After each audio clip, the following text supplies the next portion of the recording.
Hyderabad Uppal metro station కు bomb బెదిరింపు, ఒక్కసారిగా ఉలిక్కిపడ్డ ప్రయాణికులు.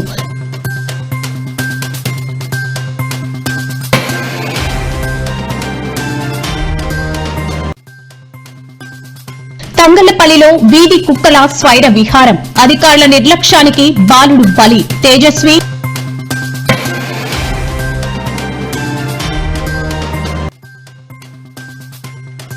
సూర్యపై Ramulamma serious. BJP MP Surya Tejasvi చేసిన వ్యాఖ్యలకు విజయశాంతి కౌంటర్.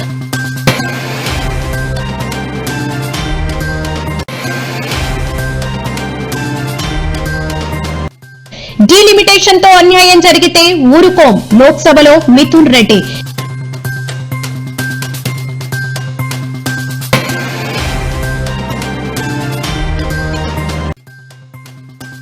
యూరప్ పర్యటనకు జగన్ కు గ్రీన్ సిగ్నల్, 25 రోజుల విదేశీ యాత్రకు సిబిఐ కోర్టు అనుమతి.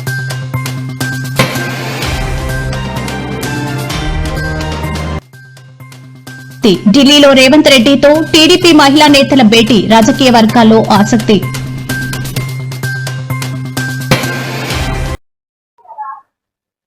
హైదరాబాద్ మెట్రో స్టేషన్ లో ప్రయాణికులంతా ఒక్కసారిగా ఉలిక్కిపాటుకు గురయ్యారు. మెట్రో స్టేషన్ లో బాంబు పెట్టినట్లు గుర్తు తెలియని వ్యక్తులు ఫోన్ చేసి చెప్పారు. దీంతో సిబ్బంది అప్రమత్తమైంది. వెంటనే బాంబ్ స్క్వాడ్ సిబ్బందికి సమాచారం అందించారు. ఈ మేరకు ఉప్పల్ మెట్రో స్టేషన్ కు బాంబ్ స్క్వాడ్ సిబ్బంది చేరుకుంది. ప్రయాణికులు ఎలాంటి ఆందోళనకు గురి కావాల్సిన అవసరం లేదని తెలిపింది. అయితే బెదిరింపు కాల్ చేసింది ఎవరనే కోణంలో పోలీసులు, బాంబ్ స్క్వాడ్ సిబ్బంది విచారణ చేపట్టింది. నిందితులు ఎవరైనా సరే ఇలాంటి కాల్స్ కు పాల్పడితే కఠిన చర్యలు తప్పవని హెచ్చరించింది.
తంగళ్లపల్లి మండలంలో వీధి కుక్కల దాడిలో గాయపడిన ఆదిత్య అనే 7 ఏళ్ల బాలుడు చికిత్స పొందుతూ మరణించడం స్థానికంగా తీవ్ర విషాదాన్ని నింపింది. గతంలో అనేక ఫిర్యాదులు చేసిన అధికారులు నిర్లక్ష్యంగా వ్యవహరించడం వల్లే ఈ ఘోరం జరిగిందని, ఇప్పటికైనా కుక్కల నియంత్రణకు చర్యలు చేపట్టాలని ప్రజలు డిమాండ్ చేస్తున్నారు. గ్రామాలన్నీ కుక్కల గుంపల భయం గుప్పట్లో ఉండటంతో ప్రభుత్వం తక్షణమే స్పందించి తదుపరి ప్రాణ నష్టం జరగకుండా చూడాలని గ్రామస్తులు కోరుతున్నారు.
అది పిచ్చుకోక జల్లు కడుతుంది.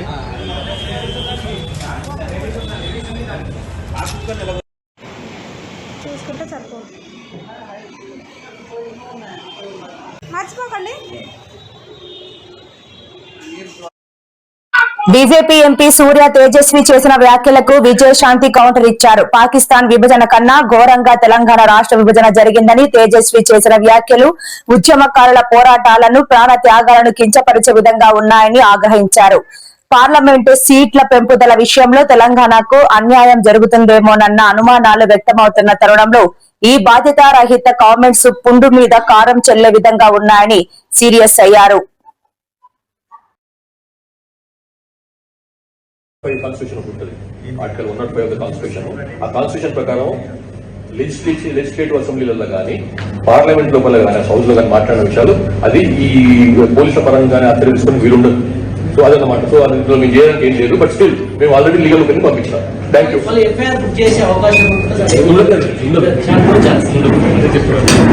లోక్సభలో డీలిమిటేషన్ అంశంపై జరుగుతున్నటువంటి చర్చ సందర్భంగా భారతీయ జనతా పార్టీ యువ ఎంపీ తేజస్వి సూర్య తెలంగాణ రాష్ట్ర ఏర్పాటును పాకిస్తాన్ విభజనతో పోల్చడం రాజ్యాంగ వ్యతిరేకం, మూర్ఖత్వం, తెలంగాణ ఉద్యమాన్ని అపహాస్యం చేసినట్టుగా భావించాలా? దీన్ని నిర్ద్వందంగా బీఆర్ఎస్ పార్టీ ఖండిస్తా ఉంది.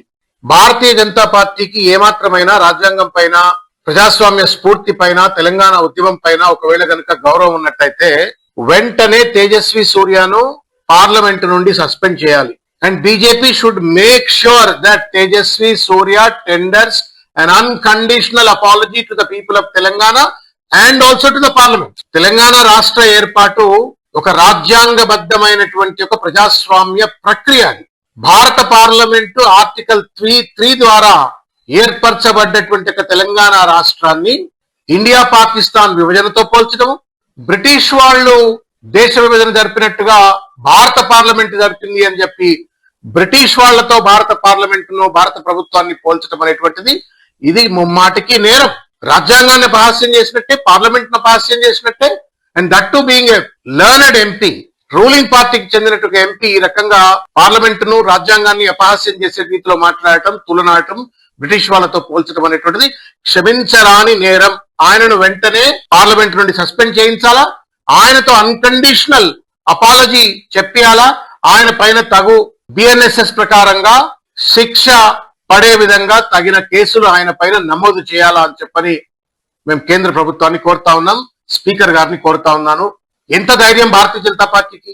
గతంలో నరేంద్ర మోడీ గారు, అమిత్ షా గారు చాలా సందర్భాలలో తెలంగాణ రాష్ట్ర ఏర్పాటు ఏదో తల్లిని కోసి ముక్కలు చేసిండ్రు, తల్లి నుండి పిల్లను వేరు చేసిండ్రు అని చెప్పని, లేకపోతే పార్లమెంట్ లో తలుపులు బంద్ చేసి ఏదో తప్పుడు పని చేసినట్టుగా తెలంగాణ రాష్ట్ర ఏర్పాటు పైన పలు సందర్భాలలో నరేంద్ర మోడీ గారు మాట్లాడినారు. పరాకాష్ఠగా ఇవాళ పనిగట్టుకొని ఇవాళ తేజస్వి సూర్య మాట్లాడటం అనేటువంటిది భారతీయ జనతా పార్టీ వైఖరా, తేజస్వి సూర్య వైఖరా? ఎందుకింత అక్కస వెలగక్తా ఉన్నారు తెలంగాణ ప్రజల పైన, తెలంగాణ ఉద్యమం పైన? తీవ్రంగా బీఆర్ఎస్ పార్టీ ఖండిస్తా ఉంది. తేజస్వి సూర్య వ్యాఖ్యలు last nail in the coffin అని చెప్పని అంటారు. దిగజారుతున్నటువంటి ఒక బీజేపీని పూర్తిగా కూడా బొందబెట్టడం కోసం ఇటువంటి ఒక వ్యాఖ్యలు తేజస్వి సూర్య చేసినట్టుగా భావిస్తా ఉంది. ఈ గడ్డ మీద బీజేపీకి స్థానం లేదు అన్నట్లుగానే తేజస్వి సూర్య వ్యాఖ్యలు పరిగణలోకి తీసుకోవాల్సి వస్తుంది. వెంటనే ఆయన పైన చర్యలు తీసుకోవాలా, ఆయనను సస్పెండ్ చేయాలా, బీజేపీ తెలంగాణ ప్రజలకు క్షమార్పణ చెప్పేటువంటి ఒక చర్యలు చేపట్టాలా అని చెప్పని ఈ సందర్భంగా నేను విజ్ఞప్తి చేస్తా ఉన్నాను. ఇకపోతే అమరవీరుల త్యాగాలు బహుశా ఈ మధ్య కాలంలో ప్రపంచంలో ఎక్కడా జరగనటువంటి అతిపెద్ద ప్రజా ఉద్యమం కేసీఆర్ గారి యొక్క నేతృత్వంలో జరిగినటువంటి ఒక విషయాన్ని గుర్తు చేస్తా ఉన్నాం. వేల మంది బిడ్డలు బలిదానాలు చేసుకున్న తర్వాత వచ్చినటువంటి ఈ రాష్ట్రాన్ని పాకిస్తాన్ తో పోల్చేటువంటి తీరు అత్యంత దుర్మార్గమైనటువంటిది, హేయమైనటువంటిది. దీన్ని సభ్య సమాజం అంతా కూడా నిర్ద్వందంగా ఖండించాలా, తేజస్వి సూర్య వ్యాఖ్యల పైన తిరుగుబాటు చేయాలా అని చెప్పని ఈ సందర్భంగా నేను విజ్ఞప్తి చేస్తా ఉన్నాను. దురదృష్టం ఏంటంటే ఇంత చిల్లర మాటలు తేజస్వి సూర్య మాట్లాడుతుంటే పార్లమెంట్ లో బొమ్మల లెక్క కూర్చున్నటువంటి ఒక తెలంగాణ ఎంపీలను చీము నెత్తురు లేదా? మీరు తెలంగాణ ప్రజలను, తెలంగాణ ఉద్యమాన్ని, తెలంగాణ అమరుల త్యాగాన్ని అవమానపరిచే విధంగా తెలంగాణను పాకిస్తాన్ తో పోల్చేటువంటి పరిస్థితి ఏర్పడినప్పుడు మీరెందుకు మౌనంగా ఉన్నారు? ఎందుకు మీరు బానిస అన్నట్టుగా ఇవాళ తేజస్వి సూర్య వ్యాఖ్యలను ఖండించలేదు అని చెప్పని ఇవాళ ప్రశ్నిస్తా ఉన్నాం. మీ మౌనం తెలంగాణ ఆత్మగౌరవం మీద తేజస్వి సూర్య చేసిన దాడి కంటే కూడా ఎక్కువ. తెలంగాణ ఉద్యమంలో కేసీఆర్ గారి యొక్క నేతృత్వంలో రాజకీయాలకు అతీతంగా అందరము ఏకమై ఎజెండాలు పక్కన పెట్టి కొట్లాడిన విషయం గుర్తులేదా ఎంపీలు అని చెప్పి నేను ప్రశ్నిస్తా ఉన్నాను. కాంగ్రెస్ ఎంపీలు, బీజేపీ ఎంపీలు బెల్లం కొట్టిన రాళ్ల లెక్క ఎట్లా కూర్చుంటారు అని చెప్పని ప్రశ్నిస్తా ఉన్నాను. మీరు కూడా తెలంగాణ ప్రజలకి వాళ్ళ సిట్టింగ్ ఎంపీస్ ఎవరైతే ఉన్నారో వాళ్ళందరూ కూడా తెలంగాణ ప్రజలకు క్షమార్పణ చెప్పాలా? మీ బాధ్యతారాహిత్యానికి, మీ చేతగానితనానికి, మీ అర్థం పర్థం లేని మౌనానికి మీరు తెలంగాణ ఆత్మగౌరవం పైన దాడి జరుగుతుంటే మీరు వంచనకు గురి చేసినట్టుగానే భావిస్తా ఉన్నాం.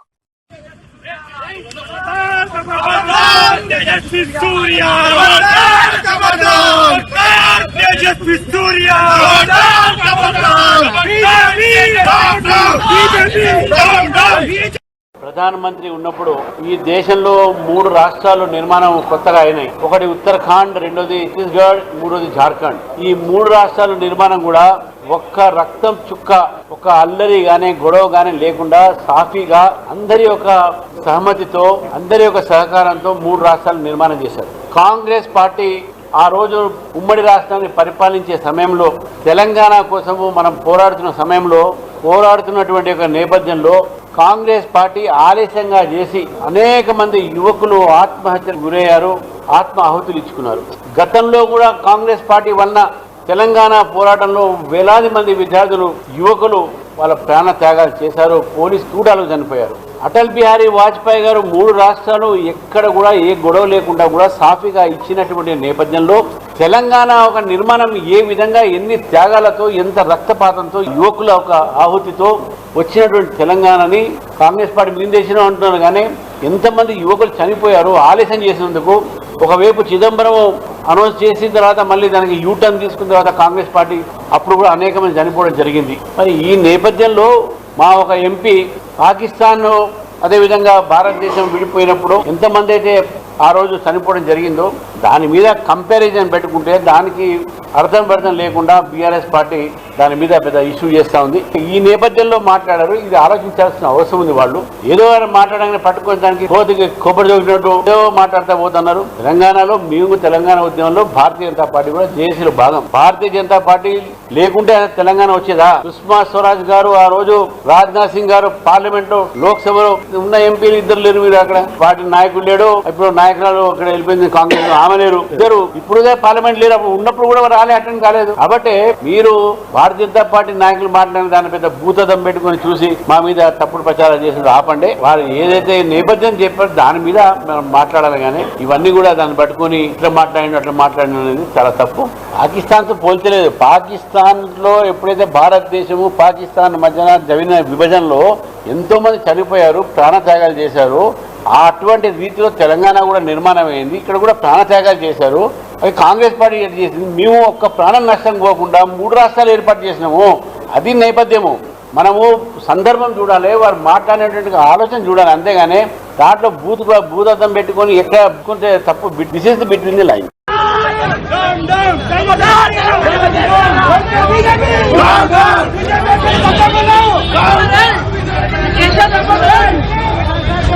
ఇలా పెద్ద పెద్ద మాటలు మాట్లాడే తెలంగాణ బీజేపీ అధ్యక్షుడు రామచంద్రరావు గారు అడుగుతా ఉన్నా, ఇప్పటికైనా మీకు తెలంగాణ రక్తం ఉంటే mister Kishan Reddy, mister Bandi Sanjay and 8 MPs Laxman గారితో సహా మేము తెలంగాణ బిడ్డలైతే, తెలంగాణ తల్లిని అవమానపరుస్తుంటే, ఏ తల్లికైనా అవమానం జరిగితే ఆ తెలంగాణ తల్లికి అవమానం జరుగుతుంటే చూస్తూ ఊరుకుంటే ఇది మంచిదా అని అడుగుతా ఉన్నాం. ఇవాళ ఇప్పుడు కూడా మాట్లాడకుండా ఉంటే ఇది మీరు తల్లికి ద్రోహం చేసినట్టుగానే భావించాల్సి వస్తోంది.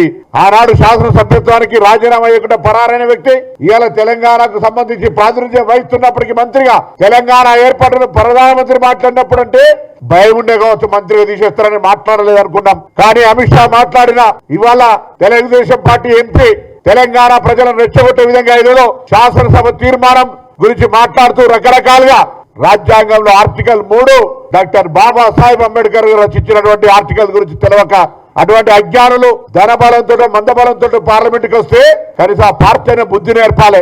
ఇలా సౌరభ వాతావరణంలో బతకాల్సిన పరిస్థితుల్లో తెలంగాణ ఏర్పాటు మీద తాపకొకసారి కారం జల్లుతూ పుండు గెలికే ప్రయత్నం చేస్తా ఉన్నారు.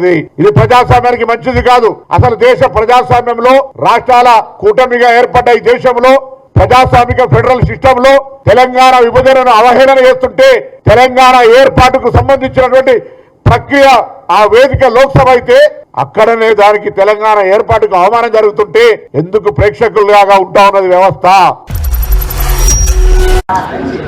తెలంగాణ కోసము పోరాడింది కాంగ్రెస్ పార్టీ, తెలంగాణ బిల్లు పెట్టింది కాంగ్రెస్ పార్టీ అని చెప్పి స్పష్టంగా తెలుస్తున్నది.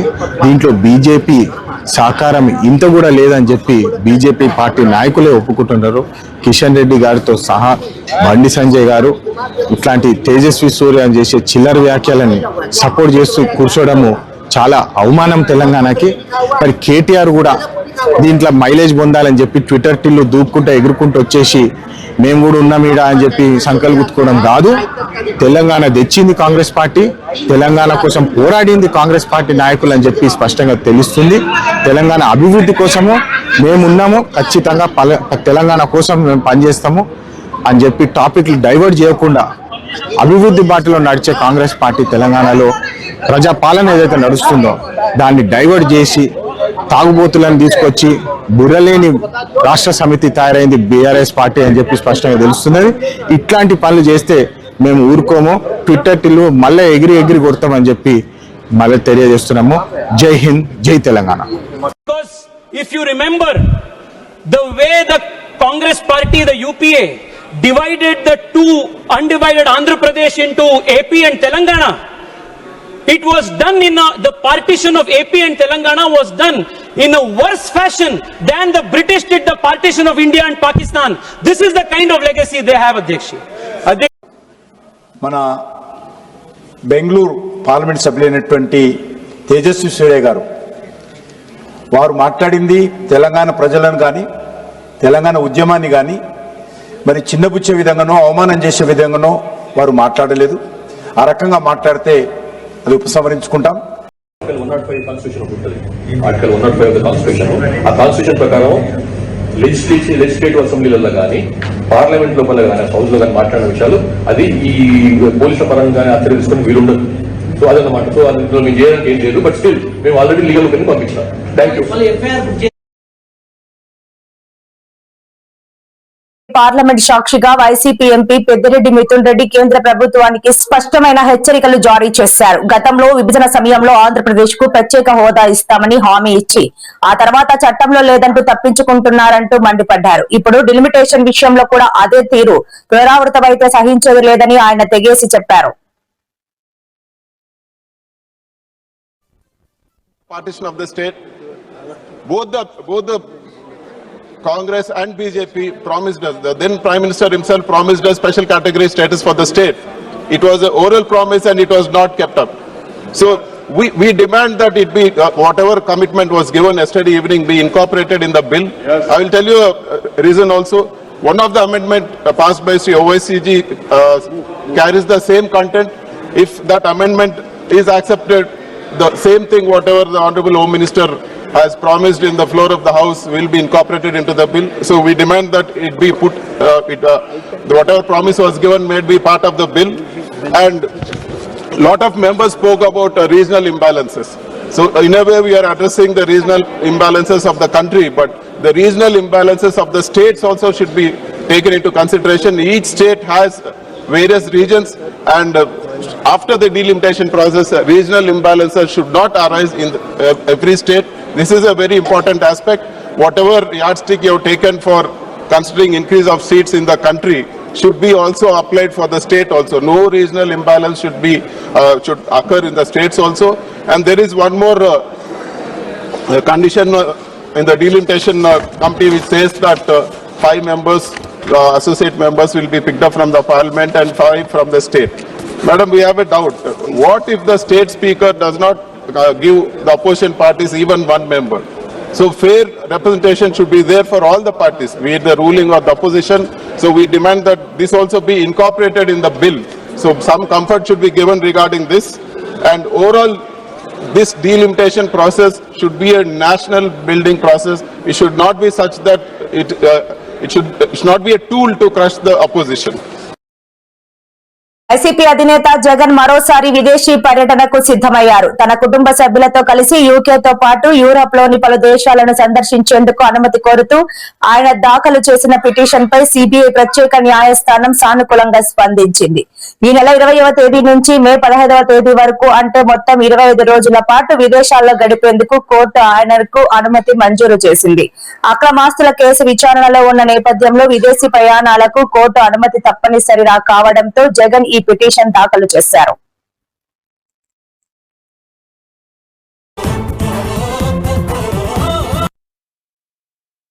తమ కుటుంబానికి జరిగిన ఘటనతో అయినా సరే ఇది ఇంతటితో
దేశ రాజధాని ఢిల్లీలో ఒక ఆసక్తికర రాజకీయ పరిణామం చోటు చేసుకుంది.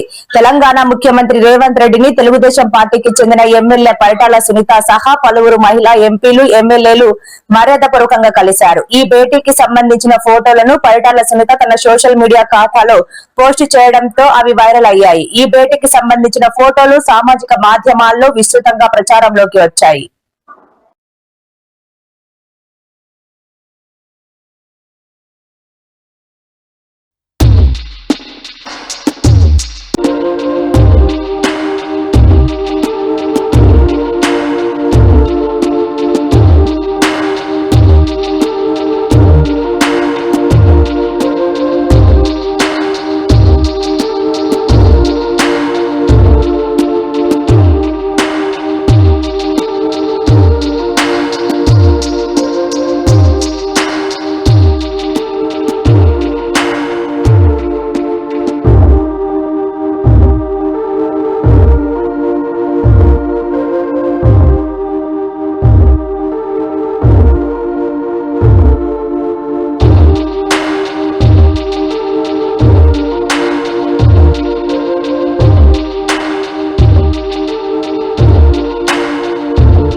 తెలంగాణ సమాజాన్ని మోసం చేస్తూ తన కుటుంబ సభ్యులు అనుచరుల కోసం పేద ప్రజల భూములను అరాచకంగా లాక్కుంటున్న ముఖ్యమంత్రి రేవంత్ రెడ్డి రాష్ట్ర చరిత్రలో ఒక చరిత్రహీనుడిగా మిగిలిపోతారని కేటీఆర్ తీవ్ర స్థాయిలో ధ్వజమెత్తారు.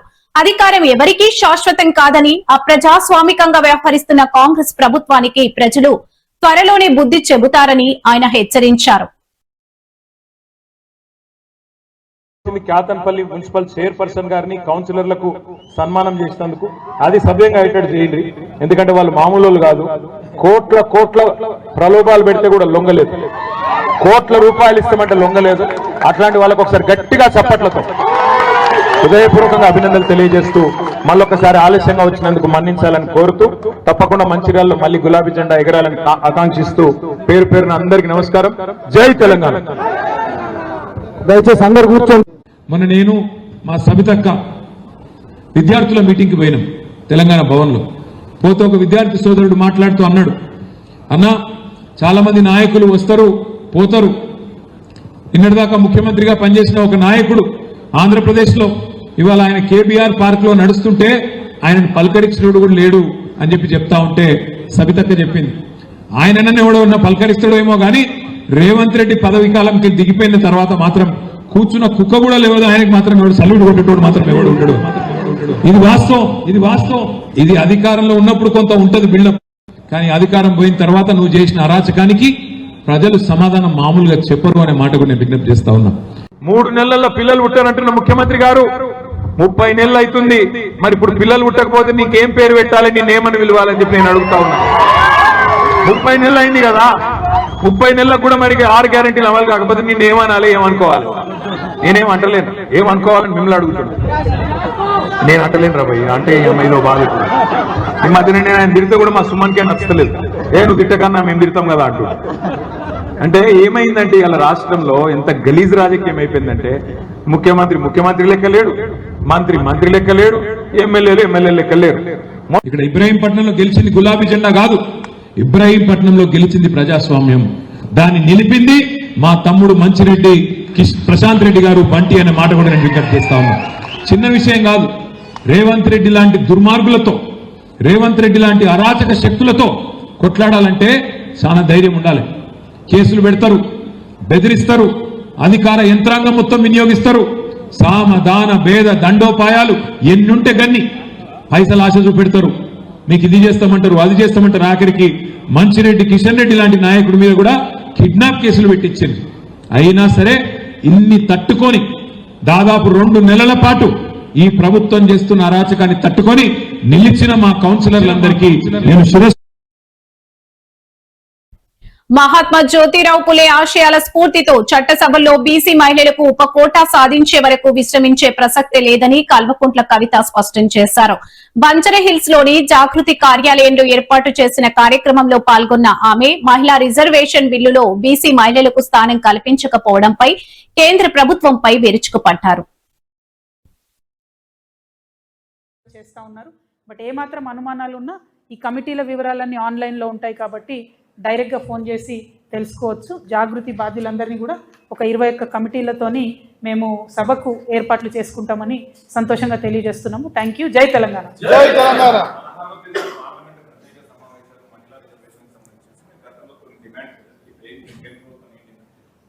ప్రధానంగా ఒకటండి, మహిళా బిల్లు మీద పాత సెన్సెస్ని ఇప్పుడు అప్లై చేయడం అన్నది చాలా అన్యాయం. ఆల్రెడీ దీనివల్ల మొన్న జరిగిన పార్లమెంట్ ఎన్నికల్లో మహిళలకు అవకాశాలు పోయినాయి. దాదాపు 10-12 రాష్ట్రాల ఎన్నికలు జరిగినాయి, వాటన్నిటిలో కూడా మా అవకాశాలు పోయినాయి.